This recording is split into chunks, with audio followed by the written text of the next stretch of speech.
It was one of those nights when the house felt too quiet, almost suffocating in its stillness. I reached for Daniel's phone, only to check the time. Nothing more. But before the screen dimmed, a notification popped up. Bright, bold, impossible to ignore. The name on it was strange, disguised, as if he'd tried to hide it in plain sight. My stomach tightened. Something in me already knew this wasn't innocent. I tapped, hesitating for just a second, and the words appeared. Words that shattered the air around me. "Don't worry, baby. I'll tell her soon. We'll be together. Just give me time." My breath caught. Those sentences, so casual, so confident, pierced me deeper than any argument ever could. My chest tightened, my hands shook, but strangely, my mind turned sharp, almost frozen in clarity. I couldn't stop myself. My finger kept scrolling, and each message was another dagger. Promises of leaving me, sweet declarations meant for her, plans for a future that excluded me entirely. It wasn't a mistake, not some fleeting temptation. This was a double life carefully written over months. And in that moment, I saw it clearly. I'd been living inside his lie, the only one who didn't know the story. I sat there in the dim light, phone heavy in my hand, as if it carried the weight of every lie he'd ever told me. My first instinct was to march into the bedroom, to throw the phone in his face and demand answers. But the thought of his rehearsed excuses, his practiced charm, made me pause. No. He would twist it, make me question myself, and I refused to give him that satisfaction. Instead, I just stared at his words, reading them again and again, as if repetition would somehow dull the sting. Any day now.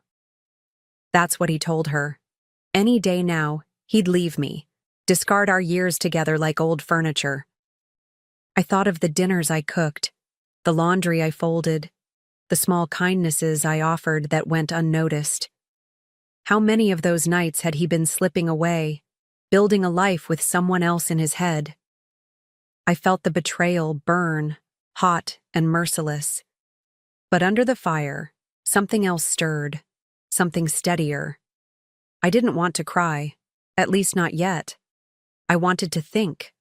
I wanted to calculate, because if he had a plan, so would I.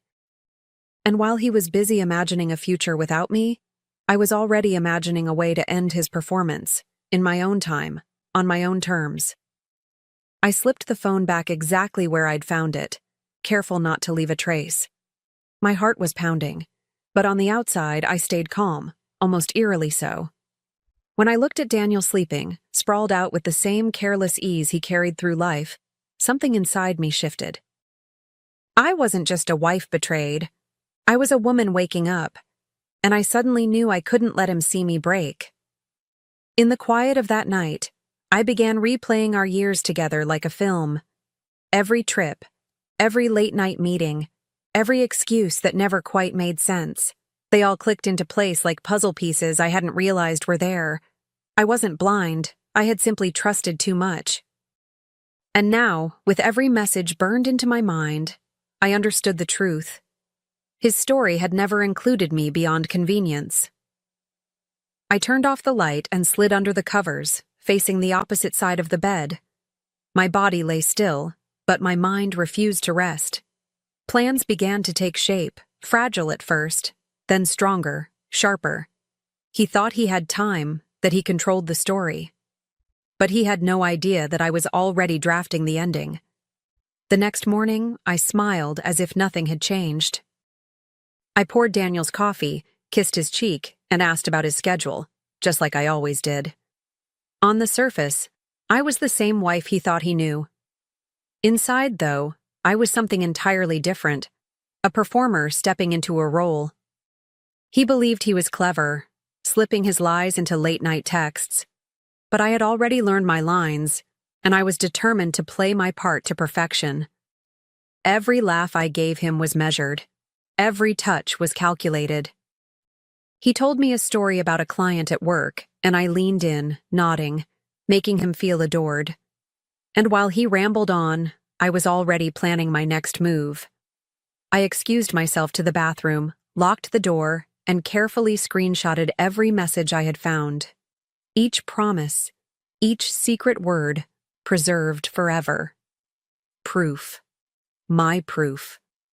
When I was done, I emailed them to myself under a subject line so ordinary he'd never think twice if he stumbled upon it. A little insurance policy, tucked away in the quiet corners of the digital world.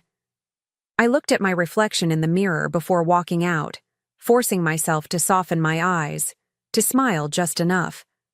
Because for now, he needed to believe I was still blind. And, oh, how easily he did. As the days passed, I became an actress in my own home. I laughed at his jokes, asked about his meetings, even reached for his hand across the couch. To him, nothing had changed. To me, everything had. Each moment felt like walking on a tightrope, balancing between fury and control. But I knew the performance mattered. The calmer I appeared, the more careless he became. In secret, I found myself sitting across from a lawyer, my hands steady as I slid the screenshots across the desk. She looked at me, not with pity, but with recognition. She'd seen women like me before, women who smiled on the outside while their world cracked beneath the surface. Together, we began mapping out the steps. The papers, the accounts, the quiet unraveling of a marriage. It felt cold, but necessary. Back at home, I carried on as if my day had been ordinary. Daniel sat at the table scrolling on his phone, and I set dinner down with practiced ease. He looked up, smiling, so sure of his secret. But what he didn't realize was that his lies were already numbered. Each bite of food I served him carried with it the silent knowledge that I was 3 steps ahead. And that was enough to keep me steady. At night, I would lie beside him, listening to the rhythm of his breathing as he drifted off without a care. My mind, though, was restless, running through strategies, rehearsing the moment I'd turn his world upside down. I thought about the years I'd given him, the trust I'd handed over so freely, and how easily he had gambled it away for someone else's attention. That thought didn't crush me. It fueled me. Sometimes I caught him smiling at his phone when he thought I wasn't looking. That smug little grin he couldn't hide told me everything. He believed he was untouchable, that his secret life was perfectly stitched together. But every grin of his was another reminder that I held the threads now, and I was ready to pull until it all unraveled. And so, I played the doting wife. I kissed him goodnight, whispered sweet dreams, and tucked away my rage behind a soft smile. He had no idea the ground beneath him was shifting, inch by inch, with every step I took. Soon, the mask would come off, but not yet. Not until the stage was set exactly how I wanted it. One evening, as Daniel bragged about some minor victory at work, I leaned in and told him I wanted to celebrate him. His ego lit up instantly, just as I knew it would. I explained that I was planning a dinner, a gathering of family, friends, colleagues, people who believed in his success. The words tasted sweet coming out of my mouth because only I knew the truth. This wasn't a celebration. It was preparation. His chest puffed with pride as he nodded, pretending to be humble but unable to hide his excitement. He thought the night would be about him, another stage to flaunt his charm and soak up applause. Watching him agree so easily, so distracted by his own arrogance, was almost amusing. He never once questioned my sudden enthusiasm. Why would he? In his mind, I was still the same naive wife he could control. What he didn't see was me, late at night, sitting at the kitchen table with a glass of wine, scribbling guest lists with a steady hand. His parents, his colleagues, mutual friends, they would all be there. Everyone whose respect he valued most. I wasn't inviting them to honor him. I was inviting them to witness him, to see him stripped bare in the one arena where he couldn't spin his lies. In the following days, I carefully laid the groundwork, Between polite phone calls and cheerful invitations, I built the guest list with precision. His parents were delighted at the idea, his colleagues intrigued, and our friends eager to join. They all believed it was my way of honoring Daniel's hard work. And in a way it was, but not in the way they imagined. Every yes I received was another nail in the coffin of his carefully crafted image. At night, while he scrolled through his phone, texting her under that ridiculous alias, I sat at the computer designing a slideshow. He thought it would be about his career, snapshots of milestones and achievements. What it would truly reveal were his late-night promises, his cheap declarations of love, his pathetic rehearsals of a future without me. Each screenshot slid into place with a click, until the entire truth formed a story too undeniable to twist. I rehearsed my words silently, almost like a prayer. There would be no screaming, no dramatic outbursts, just calm, measured exposure. He had built a stage for his lies, and I would let him stand on it, only to have the spotlight show everyone who he really was. The beauty of it all was that he would walk right into it, smiling, without the faintest idea of what awaited him. The night before the dinner, I walked through the dining room in silence, picturing the scene as if it were already unfolding. The clink of glasses, the hum of conversation, the proud look on Daniel's face. I could almost hear his laugh, loud and rehearsed, filling the air. And then, I imagined the hush. The sharp, undeniable silence when the screen lit up with his words. That vision alone steadied me more than anything else could. I double-checked every detail.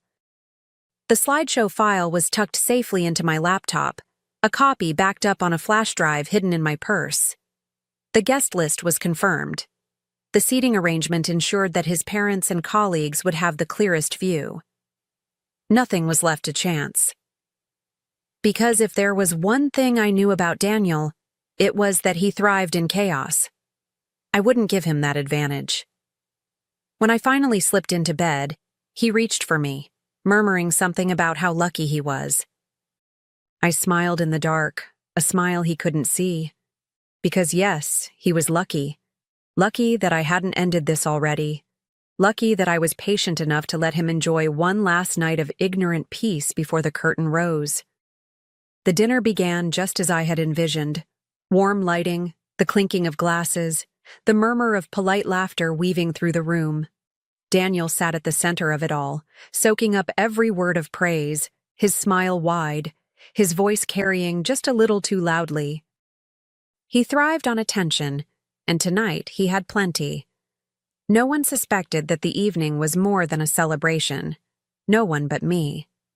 I moved gracefully among the guests, pouring wine, exchanging hugs, playing the role of the devoted wife. Every detail was in place. The food perfectly plated, the music soft in the background, the projector set and waiting. My heart beat fast, not from fear, but from anticipation. The moment I'd been rehearsing in my mind was finally within reach. And Daniel, too smug to notice, was walking straight into it. As dessert was served, I took a slow breath and let my smile linger. Then I rose from my chair, the room quieting as eyes turned toward me. My hands didn't shake, my voice was steady. Tonight, I began, I wanted to honor Daniel. He's been making some very big promises about his future. I saw him beam, completely unaware of the storm I was about to unleash. I clicked the remote, and the projector hummed to life. At first, a few heads tilted, expecting photos of Daniel at company events or snapshots of vacations. Instead, a message filled the screen in stark white letters on black. "Don't worry, baby. I'll tell her soon. We'll be together. Just give me time." The words hung in the air heavier than any toast could. The room shifted instantly. Gasps, silence, eyes darting between me and him. Daniel's face drained of color. He laughed nervously, mumbling something about a joke or a mix-up. But before he could spin his story, the next slide appeared. Another promise. Another declaration. Then another. Each one sharper, uglier than the last. Conversations that weren't meant for anyone else's eyes now filled the room, undeniable and permanent. I kept my gaze on him, not the screen, watching the panic bloom in his eyes. His parents stared in disbelief, colleagues stiffened in their seats, friends shifted uncomfortably. He opened his mouth again, but nothing came out this time. And in that silence, for the first time in years, I felt a surge of control so strong it nearly brought me to tears. I let the final slide linger a moment longer. A photo of the hotel receipt, time-stamped, undeniable. Then I walked to the table, set a folder down in front of Daniel, and looked him straight in the eye. "Congratulations," I said softly, my voice carrying through the silence.